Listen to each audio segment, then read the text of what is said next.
വൈകിട്ടത്തെ ആ സൺലൈറ്റ് ഇങ്ങനെ അടിച്ചപ്പോൾ ഒരു പലഹാരം കഴിക്കാനുള്ളൊരു മൂഡ്. അപ്പം നോക്കിയപ്പോൾ ഒരു പഴമുണ്ട്. എന്നാൽ പഴം വെച്ചിട്ട് സാധനമാക്കാം.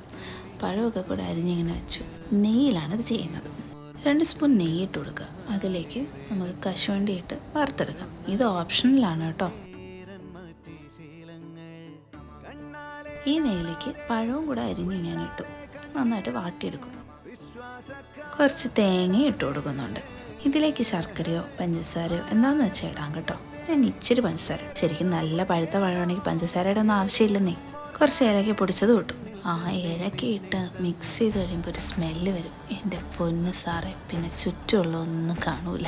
ഇച്ചിരി പാല്, തേങ്ങാപ്പാലാണ് ഏറ്റവും നല്ലത്. അതെടുക്കാൻ മടിയായതുകൊണ്ട് ഞാൻ ഇച്ചിരി പാലിലൊതുക്കി. പിന്നെ ഒരു നുള്ളുപ്പ് ബാലൻസിങ്ങിന്. പിന്നെ നമ്മൾ നേരത്തെ വെച്ചിരുന്ന ആ കശുവണ്ടി എടുക്കുന്നു, കഴിക്കുന്നു.